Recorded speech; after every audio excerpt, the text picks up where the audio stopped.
రాష్ట్రానికి సంక్షేమానికి పెద్దపీట వేస్తూ మన గౌరవ ముఖ్యమంత్రి వర్యులు నారా చంద్రబాబు నాయుడు గారు ఏదైతే ఎన్నికల వేళ ఏదైతే హామీ ఇచ్చారో, ఏదైతే మేనిఫెస్టోలో ఏదైతే ప్రజలకి హామీలు ఇచ్చారో వాటిని నెరవేర్చేటువంటి దిశలో భాగంగా ఈరోజు మొట్టమొదటిసారిగా ముఖ్యమంత్రిగా ప్రమాణ స్వీకారం చేసి మన సెక్రటేరియట్కి వచ్చి మరి ఏదైతే ఆ యొక్క 5 సంతకాలు ఏదైతే ఫైల్స్ చేశారో ఈవేళ ఆంధ్రప్రదేశ్ రాష్ట్ర ప్రజల్లో ఒక భద్రత, ఒక భరోసాని ఈరోజు ఇచ్చినటువంటి పరిస్థితి.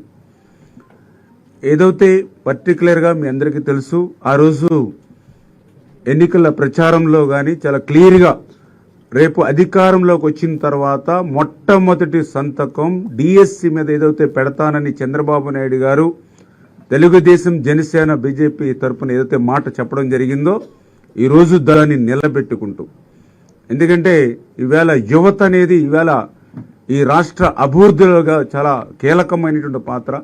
అటువంటి యువత ఈవేళ ఉద్యోగ ఉపాధి అవకాశాలు లేక నిర్వీర్యమైపోతున్నటువంటి పరిస్థితుల్లో ఈ యొక్క జగన్మోహన్ రెడ్డి ప్రభుత్వం వాళ్ళందరినీ కూడా గంజాయి, డ్రగ్స్కి బానిస చేసినటువంటి స్థితిలో అటువంటి ఉపాధి ఉద్యోగ అవకాశాలను మెరుగుపరిచేటువంటి విధంగా మరి మొట్టమొదటిగా ఏదైతే అన్నమాట ప్రకారం డిఎస్సి మీద మొట్టమొదటి సంతకాన్ని ఈరోజు చంద్రబాబు నాయుడు గారు తీసుకోవడం, ఇదంతా కూడా నిరుద్యోగులకి ఒక మంచి శుభవార్తగా ఉన్నటువంటి పరిస్థితి. దగ్గర దగ్గర 16,347 పోస్టులు ఈ యొక్క డిఎస్సి ద్వారా మరి పూర్తవుతాయని. ఎందుకంటే జగన్మోహన్ రెడ్డి గారు ఆ రోజు పాదయాత్రలో పదే పదే చెప్పారు, ఊరు వాడ మెగా డిఎస్సి అన్నాడు, ప్రతి సంవత్సరం కూడా డిఎస్సి అని చెప్పాడు. 5 సంవత్సరాలు అయినాయి, మరి అసలు ఆ డిఎస్సి మాటే ఊసిలేదు. ఎన్నికల ముందు మోసపుచ్చడానికి మాత్రమే డిఎస్సి పేరు చెప్పినటువంటి పరిస్థితి.